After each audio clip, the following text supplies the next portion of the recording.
Hey, welcome everybody. We wanted to get in another Zoom before York, which is going to be a fun time for us. For those of you that can't make it to York, sorry, we're going to miss you.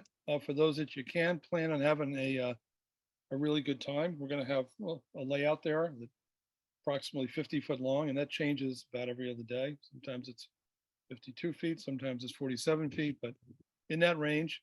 All of our activities at York are going to be in the Black Hall, which they've graciously offered to us and only to us. So we'll have the run of the place. We'll do our breakfasts in the back there. There's plenty of space.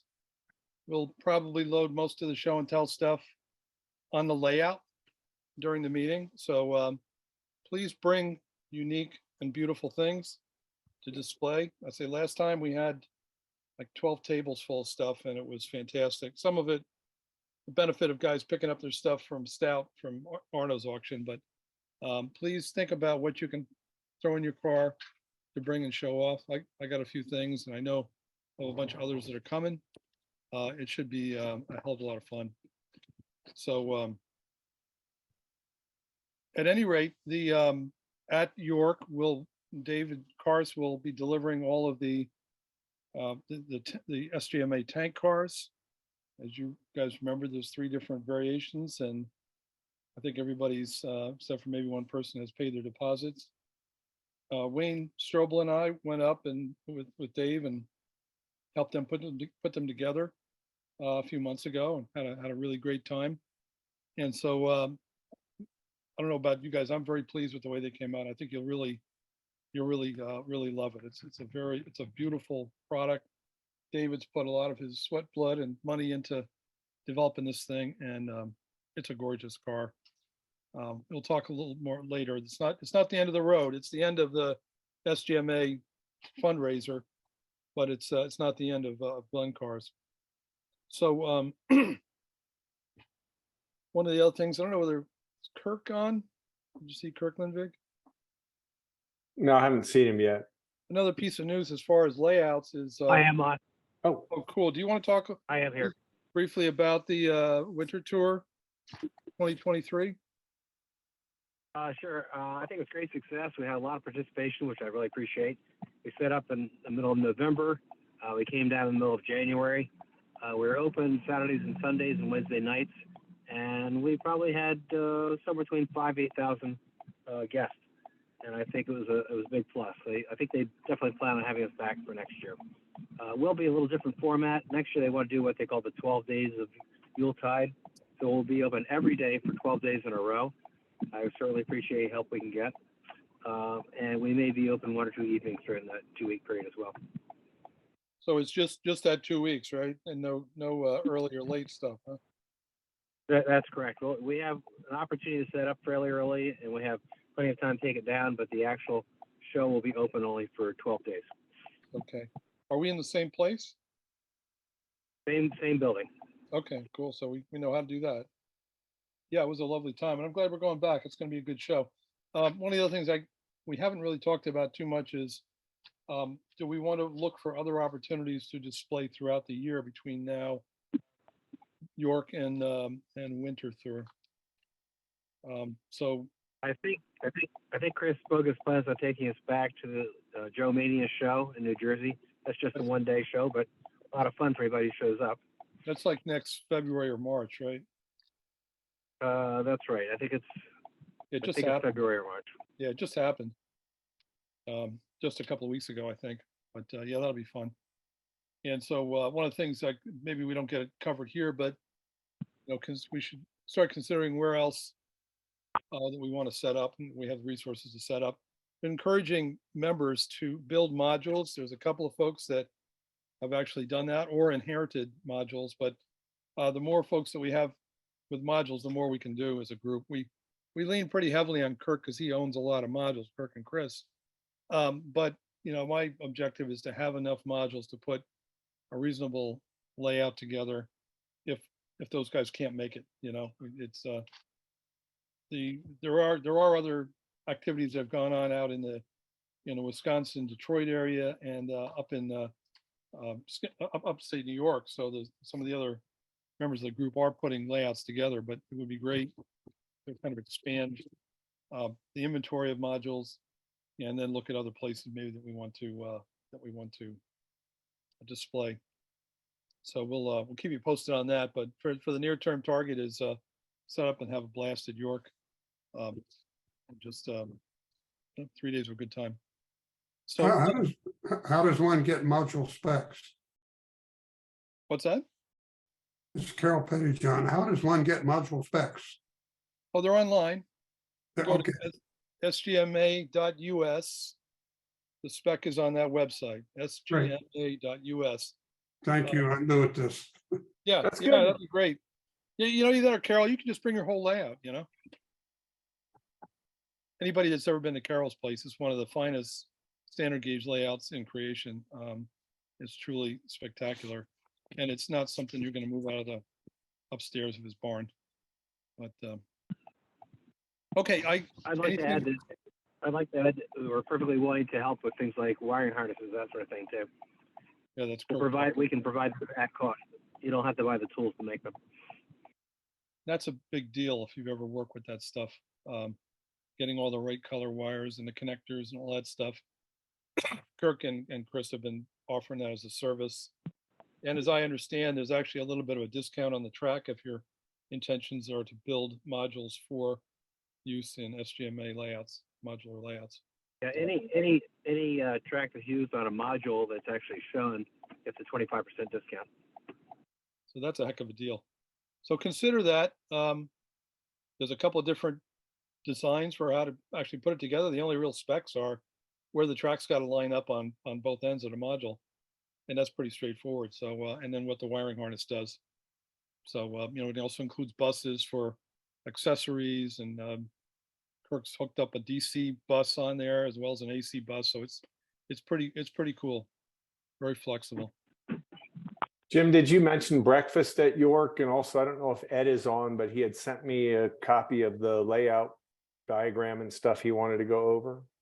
Yeah, is that on the call? Maybe I'll go ahead and show it anyway. If he comes on later, Yeah. he can describe it, but let me see if, I thought we were gonna. Yeah, so this doesn't show the whole building, but you can see the entryway is the side that faces well, the veranda room up and then towards Red Hall on the left side here. You can see where the modules are lined up.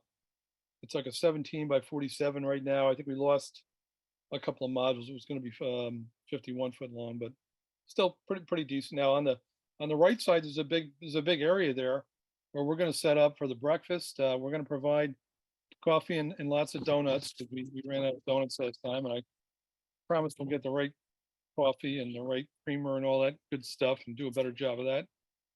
So that'll be 7:30 Friday, and everybody is invited to join us. And like I say, please bring something to display. And there will be many of the champions of standard gauge will be in the room to answer questions or provide help. A few that I don't see on the call. I don't know whether Dave Corbett's on, but he's coming in from out in Wisconsin, and I think Maney will probably be there, and as well as some of the folks that are on the call. So it should be just anybody who was there in the fall knows that it's the greatest show in town. Short of so the overall York. bring something to show on Friday, but bring stuff to run on the layout too, if you got it. Right. Exactly. Okay. What am I missing, Wayne? Anything else I'm missing as far as the setup? I think Ed was planning to start the setup at 10 o'clock Wednesday for those of you that have modules, and I think will be communicating as well. If any of you are there early and want to come by and help, I know a couple of you have volunteered to help set up, and thank you for that. I think we'll have pretty good group of hands there to set it up. It's a fairly simple layout this time. It doesn't have the second levels and the yards and all that, so it should go up pretty quick. And the target is to get it up in time. We can do some running on Wednesday afternoon. We're also going to try to get in. I don't know, Wayne, whether you got to confirm. whether we can get in there early on Thursday prior to the formal start of the meet. For anybody who wants to run some trains while you're waiting for the doors to open. Like We're nine- supposed to be able to get in early to finish our quote unquote setup. Right, so door will be open. If you want to wander in, Track testing. you want to help us Yeah. test all kinds of stuff on the layout. It'll be a lot of fun, Thursday morning, between 9 and noon. And then we're going to run throughout I believe it's throughout the member hours of the meet, right? And we don't need a special badge for Black Hall, do we? No, your regular badge gets in. Okay, great. Thank you. Yeah, when we were in Orange Hall and setting up, we had to get like an Orange Hall extension. Maybe someday we'll actually be back there, which would be very nice. Okay, anything else I'm missing on York? Just remember, those who have tank cars on order, you'll be able to pick them up, Thursday and Friday, at the meeting. Can we talk Exact logistics? change or check would be appreciated. Yeah, Wayne, why don't we just talk a little bit about that? I don't know whether Jim Kelly's going to be there to take money. So I think it's probably going to be between you and me. I can help with that too, Jim. Yeah. Okay, cool. Because I know David, his objective is to get the cars to us. And I'm not going to burden him with taking money or anything like that. So it'll be us guys collecting the dough and making the handoffs. So Well, when do you want the cars, Jim? You told me before at the Friday morning breakfast. Do you want the cars before that? why don't we load them in Thursday or morning or Wednesday afternoon, whatever's convenient for you. Thursday morning, I'll be setting up table in Red Hall. If you're going to be in the Black Hall Wednesday afternoon, that would be terrific. Yeah, I think we could probably Yeah. load them in there. I mean, You got room in there to stack boxes. yeah, there's lots of space there. We could just Only stack about them. 1,000 square feet. We should be able to fit 'em. Yeah, I there's would be able to. space. So why don't we do that? And then Okay, we'll plan for that. if any of you want to get the cars, prior to the Friday breakfast, contact Wayne or I or Ken. And we'll maintain the spreadsheet kind of between the three of us. We got it online, so we can keep the record straight. And if you want to get your cars before then, but what I'm going to try to encourage people to do is at the end of the breakfast, line up the world's longest Glen tank car train on the layout and see how some of these engines go and pull them it. So if you're interested in hanging out some, we'll do that on Friday morning about 9 o'clock. Sounds great. Yeah, that should be fun.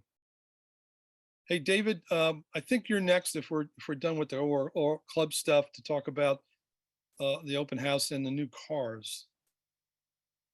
Well, to start off and continue from what you were talking about, these are the three cars that are going to get delivered at York. There's a total of 65 of them. There was 23 of the Shells, 23 Sunoco's, and 19 of the Hooker Chemical cars made. So those are the ones that we'll be handing out to members that they've already bought. And then, because I was making tank cars, I thought I'd put together a few single and double dome cars that I would be able to take orders for if anybody saw anyone wanted to get more tank cars. I'll have these with me at York. There's also one that isn't here. I don't have the decals yet, but I'll have them. They'll be ready. Just tried to do a few in different colors and different heralds, and I'll have them there so people can kind of get a feel for them.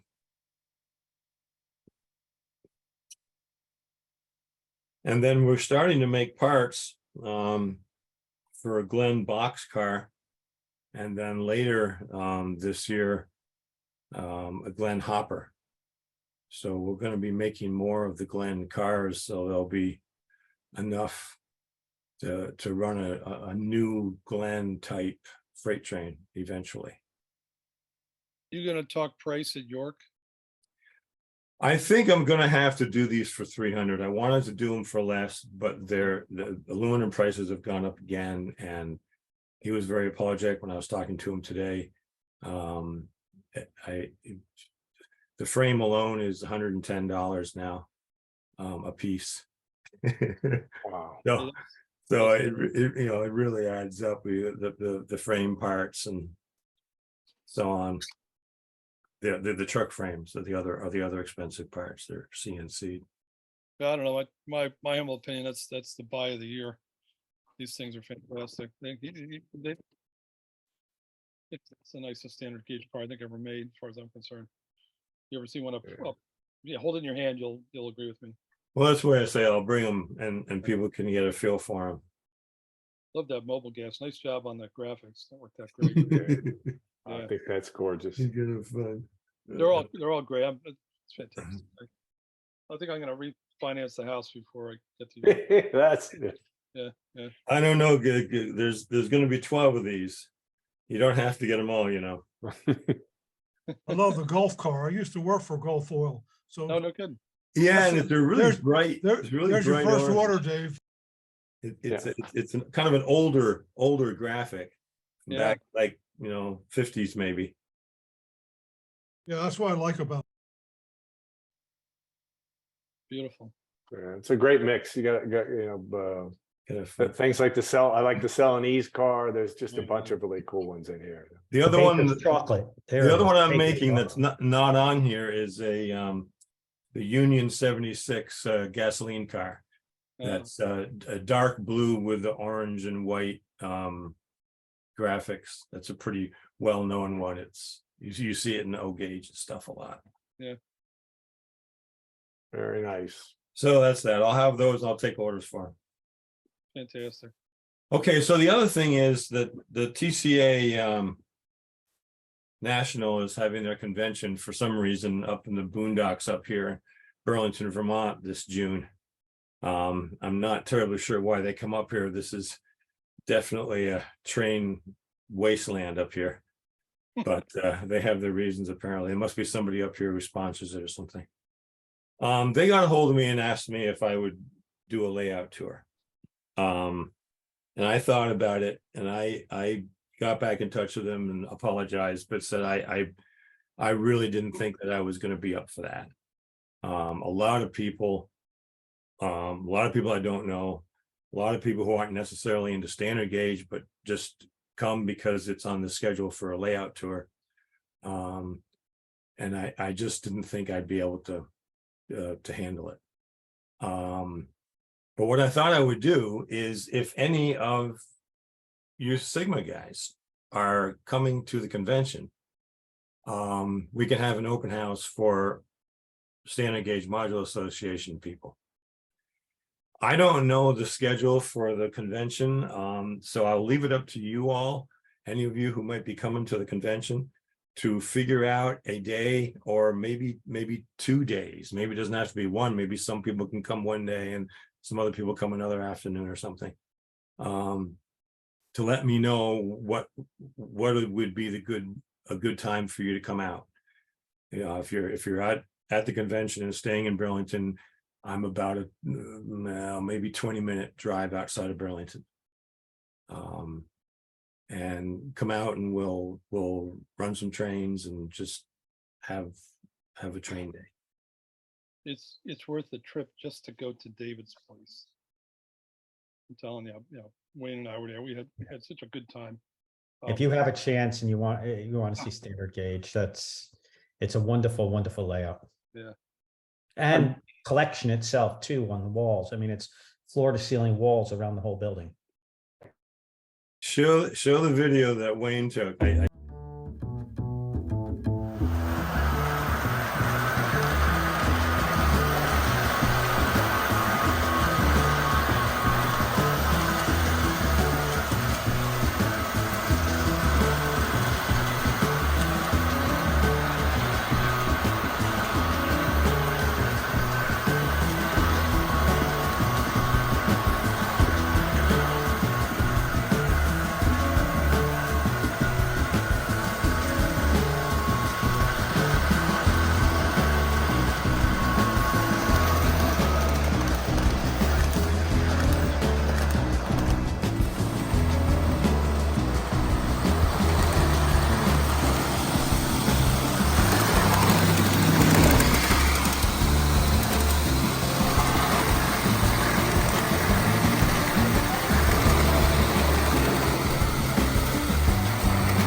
Nice job on the video, Ken. Good music had there. That's good. Easy when you got great material. It's That's fun. gorgeous layout. That opening shot there is the straightaway on the backstretch that's 72 feet long between the curves. And Wayne walked that backwards without a glitch the whole way. I tried not to trip them. Yeah. That's what I was waiting for, is to fall over, actually. All of Yeah. a sudden, we'll have a shot of the ceiling as we're going down. Smooth. That was nice. Well But- done. David was such a great host. You know, we're looking on the walls and we're like, you know, looking at the Dreyfus and, well, take it off the shelf and run it. Okay, you know. And then the other one was, what is that, the L5 or Oh, yes. Mauer L5. Yeah. yeah, you know, take it off the shelf, run it. So You we guys got oiled them all up and can put them out. on. Yeah, Great. oiled them up and had a chance to run them. They A lot of both fun. ran beautifully. So anybody who wants to come during the convention, figure out what day you want to come and organize among yourselves, and you can all come out and we'll do a layout afternoon in the middle of the convention in June. Sounds awesome. Guys, any thought to posting that video on the SGMA website? That is absolutely wonderful. So Yeah, you- we'll do that. It takes us a little while, but we'll get that out there. cool. Is it on YouTube? It isn't now, but it will be. That's the only real way to do it on the SGMA website. Yeah, So if it's on YouTube, then I can just put it up on the website. Let's link it. I wanted to make sure that was okay with Mr. Karst before I Of course. posted stuff. So. Of course. Understood. Yeah. Right. All right. Thank you very much, David. Thank you, guys. I have a family reunion thing going on, and maybe I'll call in sick and then drive up to Vermont. So, Hey, I just want to, for the group and for the members, to thank you, David, for the investment you've made in the group, the SGMA tank cars. It was a lot of work and a lot of, thanks for everything. I really appreciate it. Fun project. I can't wait to finally get them to people here in a couple of weeks. I was actually taping the boxes up today, all 65 boxes. So You know, they're cartoned up and ready to load the truck. fantastic. excellent. All right, thank you. Next up, Ash, are you on? Wanted to get you to introduce the video coming up. You still there? He's on mute. Maybe you don't know He's you're there. on mute. You're muted, Ash.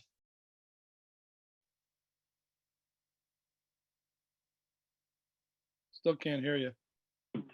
Okay, can you hear me now? There you Yes. go. Okay. Terrific. Thank you, Ken. Thank you, Jim. Yeah, let me introduce it, and you can just play the video, and then we can call it a day. At least my segment. I have been fascinated with this concept called the doodle bug or the gas electric, and it's a shame that it just wasn't made in a standard gauge format. I've seen it in other scales. And the fascination is because it has a multi-purpose functionality. I was told that they plied in around Washington, D.C., around the government buildings some time ago, and they were also used for baggage drop-offs between buildings, and that intrigued me. But also that it carried people and sort of act like an interurban. Some of them were single, some of them were double. So I took upon myself and then had George Svoboda, my partner in crime, to essentially standard gauge convert a doodle bug. So you'll see that in the first video. It was a bitch to convert. It wasn't a simple axle stretching or putting in a diode or a bridge rectifier. It was far more moving parts to get it going, but it was well worth it, as you'll see. That's one. The second engine is a mining engine sorts that came from Arno's auction some time ago. I love old formats, vintage formats. So this reminded me of the German Adler that Marklet had made some years ago in Gauge 1.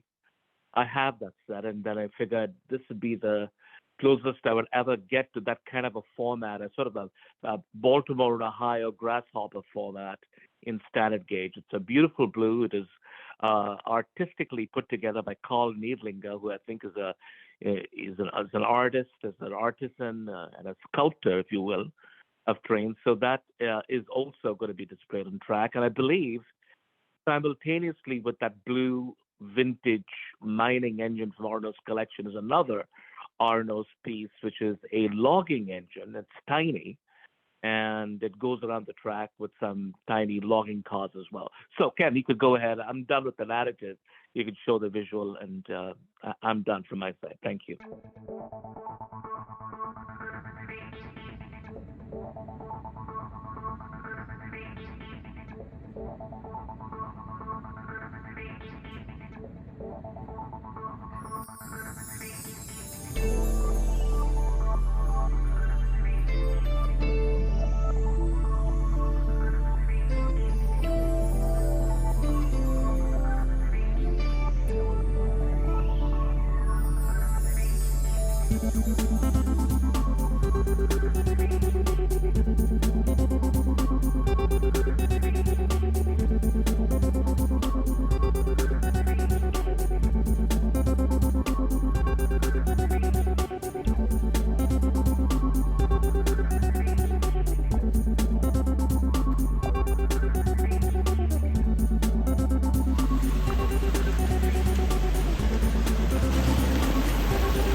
There you go.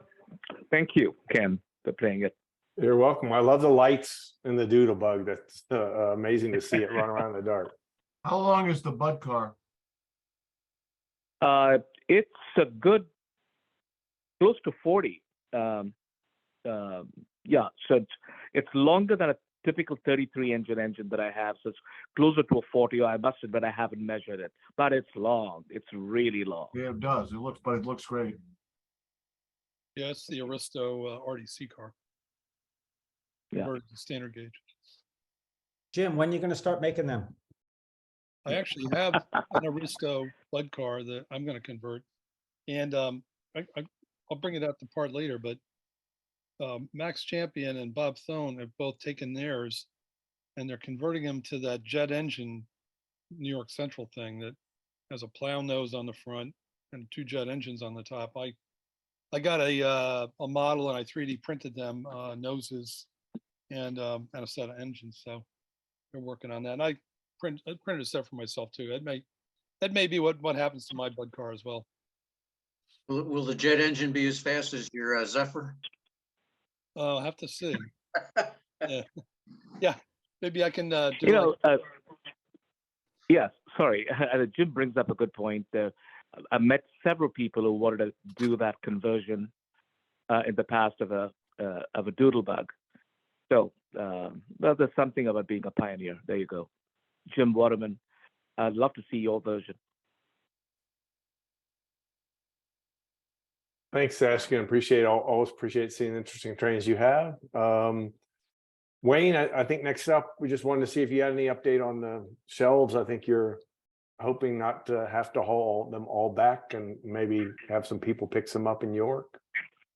Yeah, they are available. I do have some pictures. Actually, I did bring some home with me because I had some orders down here in the Charleston area. And one of the gentlemen actually put his up. So I do have some pictures to show, and I'll take and share my screen here now with That'd be great. Hey, Wayne, I think this is the introduction. I think a lot of these people aren't even aware that you made those. So I would talk it up a little bit because it's a pretty cool product. So, I was looking for shelving, metal shelving, aluminum extruded shelving, and really couldn't find any, for standard gauge. So what I wound up doing is, Jim has his sides extruded from an aluminum shop in Pennsylvania. So Jim got me in contact with him and laid it out, designed what I want. Actually, Jim helped me with the file to finish it up and make sure the curves are right. Because when you're laying out the thing for the die, you have to follow a lot of little nuances to make sure it's right. And laid this thing out and got the sample shot, and it was great. And a few weeks ago, it was ready early because I was only supposed to be picking them up like the Monday or Tuesday before York. So I had to scramble around and get a place to put them and everything. So I got my trailer, and there's just, a few thousand pounds of them sitting up in Pennsylvania in Kirk's backyard. Thank you very much for that too, Kirk. And so we did get them up over the weekend, and Joe Sadorf's house is the one where we installed them at, and they look great. So I'm going to try to share my screen here because I just did take some pictures. Oh, wow. So now I got to figure out how to change which screen, because there's 7 pictures here, but you can see it's really nice. The extrusion came out nice. And there's 2 spots, one here in the front, you can see this hole, and there's another one here. It's hard to see with the, the white of the wall being almost the same color as the thing, but those hold O-gauge track pins. So that when you're putting shelves together for a longer run, you just stick 2 pins in there, and it makes lining them up so easy, and it works great because when I do change the screen here, if I could figure out how to, those are beefy, Wayne. That's thick aluminum. it is thick. They'll hold anything. I hung off the one. Wow. So they're not going anywhere. It's a pound per linear foot. It's just a touch over a pound per linear foot. Wayne, what are the gauges? While you have this up, what are the different gauges there? They are standard gauge is the 2 outer ones. Then 1 gauge and G scale are the next ones in, then O scale, S scale. There's even HO in there and N. I don't think there's a Z. So what's the length of these? They're 6 feet long. Geez, Wayne, you want to bring some of that and do my train room? Sure. Some of it I would need 2 trailers. Yeah, so Hi, Dave, Santa. he's only got 2,400 pounds of it. That would be for several miles. Wow, So- that's gorgeous stuff. Probably not enough for your shop. Yeah, but it's unobstructed. See, I've got, Yeah. anything with the shelves, I've got those brackets that keep getting in the way. Yeah. I'd So like to there's, point out too that the aluminum shelving like that is really easy to cut on a miter saw. Yeah. So you can go around corners, you can make inside corners, side corners. It cuts beautifully on a miter saw. yeah. So there's an LGB engine on the top, and then of course the M10,000 sitting on the shelf below it. Hey, Wayne, I have a question. What is the distance you have between the 2 shelves? Like what is it, like shelf to shelf? What, how many inches? You know? This is Joe's, okay? This is Joe Sadorf's. Joe Sadorf is O gauge. And when I show you the back view, you'll see that it was a little bit tight for standard and G scale. Got it. So that's what's kind of neat about it too. You can just take and decide, what one you want to do for what you're using it for. So here's just the overview of his right there. So you could see the spacing is not that high. So I think he's at 5 3/4. And when I bring up the window here, the overview, So there we have, you know, so the M10,000 only has about a 1/4 inch clearance under those Wabash F3s over there on the right-hand side. That's tough. But you can see the bottom one there for O gauge, it's fine. His, you know, like I said, I think it's 5 3/4. But so I haven't even had a chance to put mine up yet. Unfortunately, when they were loading the trailer, the fork of the forklift damaged some. So I'm going to use those on my walls because I'll just have to cut like the end inch off. And so I'm waiting to get, unfortunately, there's thousands of pounds above them. So I don't feel like moving them all just to get mine out. So I'll wait till after York to put mine up. Hey, Wayne, Yes. do you want to talk about that little valance you created for the LED strip, which I thought was, you know, is a Yeah. unique feature that these other shelf manufacturers never thought of? Yeah, so if we go close up right side, let's see this. This isn't, no, wrong one. You want to go back to the end view? Yeah, that's what I'm trying to figure out. 3/4, right? Yeah. So this lip here is got a little bit of a bevel, and the LED, they sell these LED rolls of lights online. They're really cheap. And I was starting to play with them a little bit. Almost like tape. Yeah, they're like a roll of tape, and you just put a little connector on the end and connect the wiring to a power source, and they light up. Well, this little lip is made so that you put them on there, and it would light up then the shelf below it. And that's really why that little lip is there, so that it could be used to mount the lighting on it. Nice. You also got that lip on the other side for signs if you want to, you know, indicate what the trains are. Yeah. So they were, you know, talked to a number of people before we designed it, and then we put a few little added things in there. I think that the greatest thing is the pins. I mean, and that's what Joe said, putting them up. I mean, he installed these things, and there's joints in here, and he said, and he did it all himself. He said it made it a one-person job because he was able to just slide it in, mount the one, slide the other one in, and be able to put it up. And it made it real easy to install them too, and keeps it perfect. You can't even see it. So these will be available at York. I'll have them. They're $39 a section. It's 6 feet. Like I said, they weigh a little bit over 6 pounds each. So they are hefty. They'll hold anything. Like I said, you know, we put one up and put the screws in on, you know, the 3 studs, and I hung from it. So, you know, and I'm fat now. So, I mean, it held with no problem. Hey, Wayne, does it include delivery to the vehicle? Yeah, yeah. Actually, I'll probably have the trailer right outside the red hall. I'll have a table with, David Cars has a table and the 3 tables in the red hall. I'm taking one of them, so I'll be in the red hall with them. But I'll park next to the trailer and we'll just transfer them. Yeah, it's just a black trailer. Cool. But I did a run of them, you know, and depending what happens here, you know, whether I do another one or not, that'll be, you know, up in the air. I'd have to have pre-orders ahead of time. I just did this because I saw it as a solution that I can, you know, have some shelves for myself. And then you order it by tonnage, and, you know, they run it. And, you know, even when I did it, it was kind of a lot of weight, and then they overran it by 400 pounds. Yeah, it was a lot of pounds. Yeah, it was, you know, just a little bit of an overrun, and you know, what are you going to do? We asked for 2,000, you got 2,400. Yeah. So, I wouldn't be surprised if you sell out on them, really. well, we do have a bunch of pre-orders already, but there's still plenty left.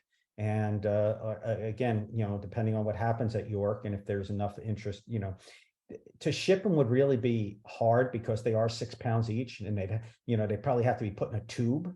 Right. The manufacturer actually sent the samples, which were 2 feet long, to Jim, and just wrapped them in shrink wrap and sent them. And even though they're strong, they wound up bending one, UPS or USPS. Damage, yeah. Yeah, one of them came a little bit warped. Yeah. Hey, Wayne. Yeah. There was a manufacturer of these shelves prior, and about 10 years ago, I just put a label on them and sent them to San Francisco, California, and they got there perfect. You know, I didn't have to wrap them, just glued the label right to the shelf, and it went. No problem. United States Postal Service, they Yeah, didn't I get think dented. that was 10 years ago when people cared. That's true. You know? There might be a length problem. There might Yeah. be a size problem. They might be too long to ship through the post office Hey, Ron, also. they Yes. shipped two-foot samples from Bristol, Pennsylvania to South Jersey, which is about 50 miles, and both of them were bent. Was that UPS? Wow. Yeah. Somebody ran over them. They throw them in the truck, I mean, that's probably. Right. Crazy. With our track, we've never had I have a question. Are the mounting screw holes pre-drilled or do No. Oh, you need to drill them yourself? okay. Good question. They are not pre-drilled. And here's the reason. Studs are all different. And where are you starting? Like if we look at this one here, it's 6 inches in just about because that's where his stud was on the wall. If we had pre-drilled holes, probably not going to line up where you want them. And also some houses now are 24-inch studs, not 16 in some rooms. So with all those changes and everything, there was just no right way to put the drill holes and put the holes into this extrusion. Yeah, if you do the full length of a wall like this, once you do the first couple and know where they are, your studs are, they should be perfectly vertical, and so you probably could repeat the screw pattern from shelf to shelf. But you really need everybody's house is going to be different. Yeah, and what Joe did is he made a little jig out of cabinet plywood. And I'll probably bring that with me because he gave me one. And it was real simple. He just bowed out the bottom so that it sits right on top. And then you'd be able to, like when he knew where it had to go side to side, he would just be able to put the dot right where it was and then just drill it right there. So all his screw holes are exactly the same height off the rail tops. Nice. And my house was built by the Blind Carpenters Union. So, So you need a stud cover, right? I have one of the older manufacturers, that allows me to put O and standard on out in the one wall in the garage. And just because the wall behind it is not flat, I've got rails doing this. Oh boy. But no, they went up pretty easy, and they really look good. Today was the first time I got to see them up there and all set up. So I literally at probably like 5 o'clock today, I packed up some trains and bought them over. Those are all his O gauge, but the standard gauge and the LGB sitting up there. And I didn't even know how far apart he had them. So I have a shitload more of the LGB with me. I have that whole red Swiss set I was going to put on a shelf, but there was just no room because they were just a little bit too tight. Can I add a comment to the proceedings? Mark Boyd from California. Hi, Mark. I have rail racks, aluminum shelving from the original rail racks from the 1980s, the late George Olson, who designed those. And the comment about the rails going kittywampus, because that's the way sheetrock walls end up. They're not always flat. They're not always perfect. So what I've done with the about 1,000 feet of the rail racks that I have in back of me here, I put shim washers in the screws so that I leveled it out by putting just regular washers and making sure that it was a straight line and then tightening it down so it's not pulled tight against the wall. And that pretty much has solved that so that the rail doesn't go up and down or twist or turn in any fashion at all. You got to just keep it in a straight line. That helps. And that's pretty much what I ended up doing on mine too. And you can see as you go the length of a rail, they'll be screwed to the wall on one end, and I got a 1/4 inch where the washer stuck behind it someplace else. Mm-hmm. Hello, Wayne. Well, your stuff looks like it's heavier gauge. You may not even have that problem. That's just a really gorgeous product. Yeah. Yeah, we made it a little heavier, I think, than the old rail racks. Yeah. It borrows from that design, but it's heavier. And I Yeah, think it's- it's to it's- keep it it's so, pretty thick. keep itself straight. Like that radius on the inside where Yeah, it mates to the T, we made that a little heavier. So, you can't twist these things very much, that's gorgeous. Yeah. Hello, Wayne. Using the Yeah. using the track pins to line it up. That's just brilliant. Simple idea. Brilliant, brilliant.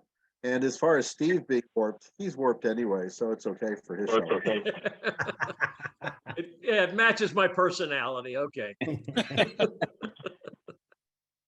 Yeah, very happy with the way they came. Hey, out. Wayne. Yes. Hey, Wayne. What's the diameter of that hole? The pin. The pinhole? It's your pin. It's for your pins. 115? Yeah, mine are 115 because mine L pins are 110. No, I And made we them need ours for oversized. your pins. Yeah. Okay. They're I think ours 115. are probably most readily available. Yeah. And they're Right. most precise. Ours are within about 10,000th of an inch. Yeah, Yeah. so we went a little larger because of your information on the pins. Yeah. Great, thank you. And what do you have, about 110,000 of them? So I figured you weren't going to run out. No, we have plenty. And we can get more if we do. Yeah. Hello, Wayne. Wayne. Yes. This is Mark Lehman from Philadelphia. How much are these again? They're $39 for 6 feet. For a 6-foot section? Yes, Boy, that's pretty fair. it is very fair. The red Especially hole? especially with aluminum prices right now. Like David was saying in the beginning, even on the tank cars, aluminum has gone up, and tooling. I mean, the tooling on this was quite expensive to run them as well, which, it's a one-time cost for, plenty more uses, that's for sure. So you'll have them in the red hall, Wayne? Yeah, I'll have them in the red hall. Yeah. And probably Wednesday and Thursday morning before it opens up, I'll be in the black hall or running around to the Giant store getting donuts and coffee. So you will be making sales prior to the actual meet. That's good to know. Yes. Yes. How many you have to bring down, Wayne? Oh, crap. A shitload?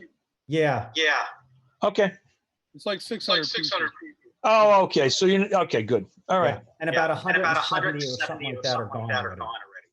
Gotcha. Awesome. Gotcha. Okay. There'll be a few available for you guys. Let's put it this way. I think we better put some air in the Wayne's tires before he pulls the trailer out here. Exactly. Oh, really? They might need air. They actually might. Do you have a compressor? I looked at your sticker. You need 50 or 60 pounds in there. I don't think you've got it. My wife, every time she walks by, she goes, "His tires look a little flat." Oh, jeez. Oh. Hey, while you're done, Wayne, right? Yeah, I'm done. I'll stop Thanks. sharing. Kirk, you're next. Any updates on the track? Yeah, I got some really good news there. For the last 2 weeks, we've been making curved rail. We did about 100,000 feet of straight rail last year. We had a really hard time with the old tooling, but we replaced quite a few parts. We had some new tooling made, and this batch we're currently making now looks pretty good. So we expect to take delivery about, somewhere between 125,000 and 140,000 feet of curved rail next week. These guys are LA guys you guys need to shake their hand and thank them for, Kirk and Chris, for the investment they've made of time and money. This is not, it's not a money-making proposition. It's a keeping standard gauge alive proposition.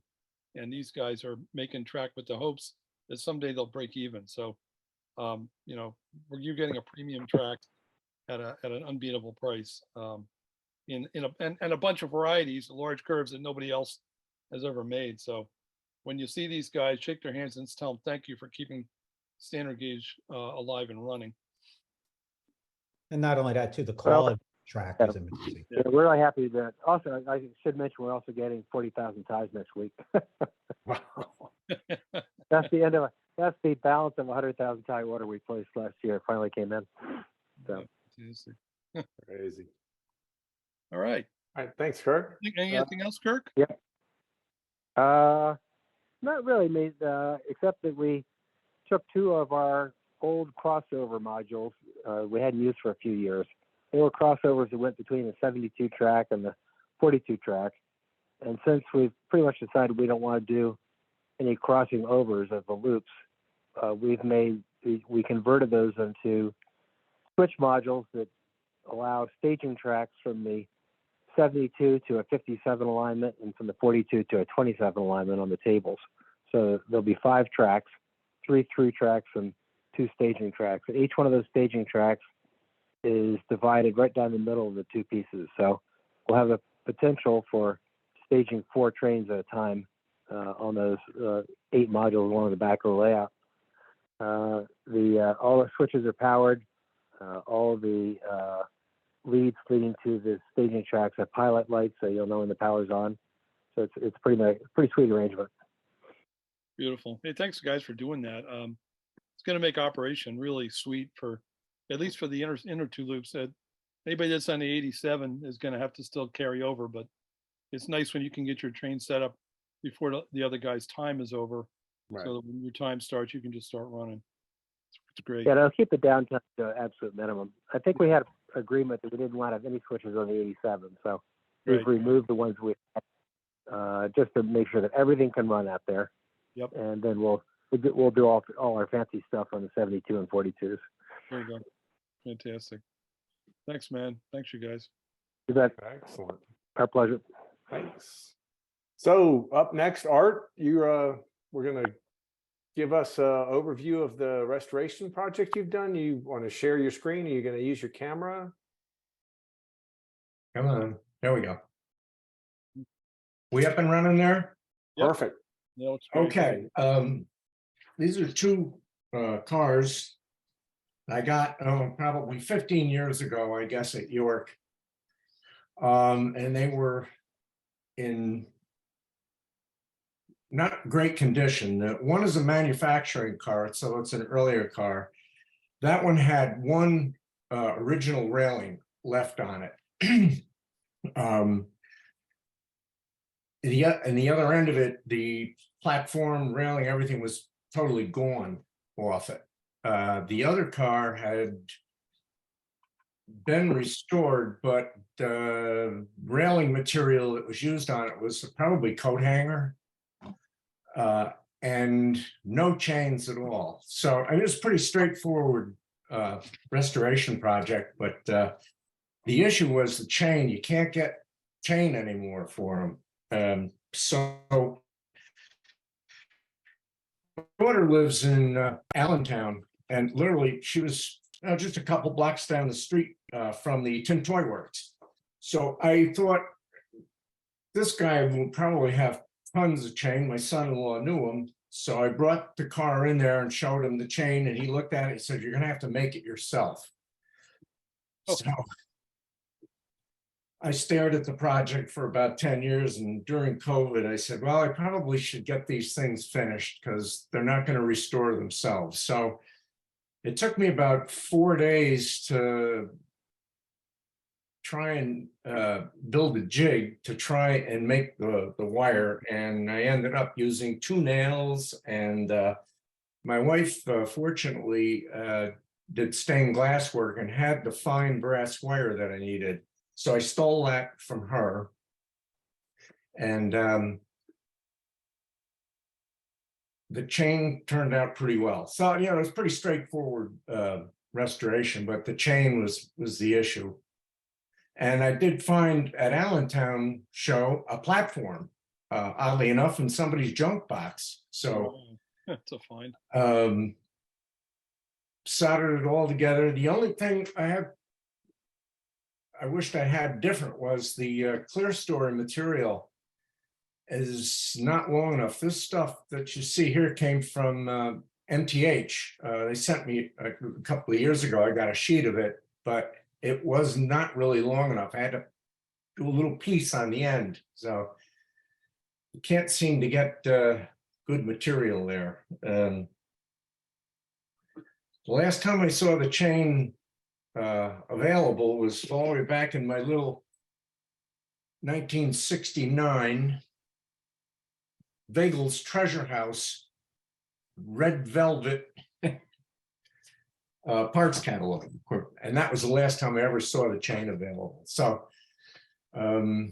it took 4 nights of trial and error and several trips to the beverage center to try and figure out the chain, and it finally got done. So, and the rubber stamps are from Joe Mania. So I did the rubber stamping, which was fun. That took about 7 or 8 stamps to try and get them in the middle where they belong. And you can see when I got it, somebody had done some swapping around on the trucks. So, but that's the way they came. Really nice. It might be And, better than you. Thank you. I think you do a better stamping job than the girls in the factory. They must have had a jig. They had to have had a jig to do all those and get them sort of right. Sure. And so just briefly, this is with the 42 I also restored with the 2 day coaches. I'm going to turn the sound off because it's loud.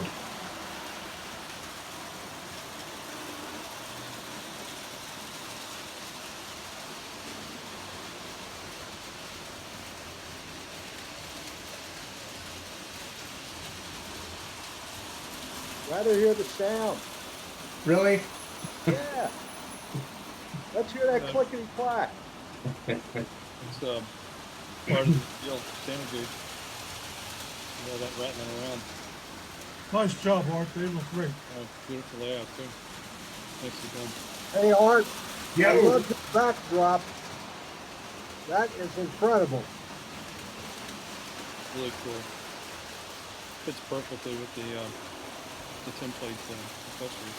Nice erector bridge. Yeah, that's pretty neat. Wow, it's huge. Lift bridge. Wow, fantastic. Whoa. Put a few sets there, huh? Wow. And a lot of nuts and bolts. Nice job on those cars, especially with a chain. That's I don't know anybody who makes their own chain. Art, I hate to tell you this after you went through all that work with the chain, but if you go through some jewelry, like old pocket watches, you could have probably used some chain from that. Yeah, but it's not the same. This Yeah. chain has that twist. Small chain. That's the original. Yeah. Pocket watch chain. Yeah. Yeah, you could get away with it. You'd probably find something that come close. Yeah. Mike? I measured the Michaels and Hobby Lobby carry that stuff. They carry several hundred styles of chain. Even if you ever see small cuckoo clocks, I mean small, they have very fine chain on them. the original chain on it is actually what they call jack chain. So each piece of wire forms two loops. Yeah. And they're 5 links to the inch. That's how small it is. Yeah. And it took 7 links for each railing, roughly. And a lot of trips to the beer store. Really? A lot of trips. Yeah, I was only good for about 4 links a night before I said, okay, I gotta take a break. Before the F-bombs drop, right? Oh yeah, there are plenty of those. Okay, so that is it. Thanks so much. Beautiful job. Thank you. All